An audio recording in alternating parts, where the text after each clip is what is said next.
ಪಾಕಿಸ್ತಾನ ಸರ್ಕಾರ ಇದ್ರು ಕರ್ನಾಟಕದಾಗ ಇದ್ದಿದ್ದು ಅವ್ರಿಗೆ ಬರೀ ಅವ್ರು ಅಟ್ಟೆ ಹುಡ್ಬೇಕಾಗ್ಯಾವ ಆ ಜಾಗರಣ ವೇದಿಕೆದವ್ರು ಇದಕ್ಕೆ ನೋಡ್ರಿ ಸುಮ್ಮನೆ ಕೇಸ್ ಹಾಕೋದು ತೊಂದರೆ ಕೊಡೋದು ಸರ್ಕಾರದ ಒತ್ತಡದ ಮೇಲೆ ಆ ಕೆಲಸ ಈ ಸರ್ಕಾರಕ್ಕೆ ಭಯ ಇದೆ. ಈಗ ಪಶ್ಚಿಮ ಬಂಗಾಳದಲ್ಲಿ ಹೆಂಗೆ ಮಮತಾ ಬ್ಯಾನರ್ಜಿ ಹುಟ್ಟಿಡ್ದಂಗೆ ಮಾಡಕತ್ತಾಳೆ ನೋಡ್ರಿ. ಇ ಡಿ ಅವ್ರ ಮ್ಯಾಗ ಅಟ್ಯಾಕ್ ಮಾಡೋದು, ಪೊಲೀಸರ ಮ್ಯಾಗ ಅಟ್ಯಾಕ್ ಮಾಡೋದು, ತಾನೇ ಓಡೋದು ಫೈಲ್ ತೊಗೊಂಡು ಓಡುವುದು, ಇವೆಲ್ಲ ಮಾಡಿ ದೇಶದ ಜನರುಗಳ ಮೋಸ ಮಾಡ್ಲಕತ್ತಾರೆ ತಮ್ಮ ಮತದ ಸಲುವಾಗಿ.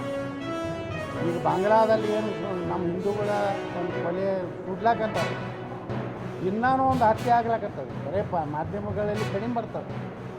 ಆದರೆ ಇದನ್ನೆಲ್ಲ ನೋಡಿದ ಮ್ಯಾಗ ನಾವು ಜಾಗೃತಿ ಆಗದೈತ್ರಿ. ಬಾಂಗ್ಲಾದೇಶಿಯವರು ರೋಹಿಂಗ್ಯಾಗಳಂದ್ರೆ ಇಡೀ ಜಗತ್ತಿನಾಗ ಅತ್ಯಂತ ನೀಚ ವರ್ಗ ಅದು. ಅವ್ರು ಎಲ್ಲದಕ್ಕೂ ಹೆಸರಿಲ್ಲ ರೋಹಿಂಗ್ಯಾ. ಅದಕ್ಕೇ ಅದು ಬರ್ಮಾದಲ್ಲಿ ಅಲ್ಲಿ ಒಬ್ಬ ಬೌದ್ಧ ಭಿಕ್ಷುಕ ಅವ ಇಡೀ ಕಿತ್ತಿವನ್ನು ಹೊಡೆದು ಹೊರಗೆ ಹಾಕಿದ. ಈಗ ಅವರೇ ಬಂದು ರೋಹಿಂಗ್ಯಾಗಳ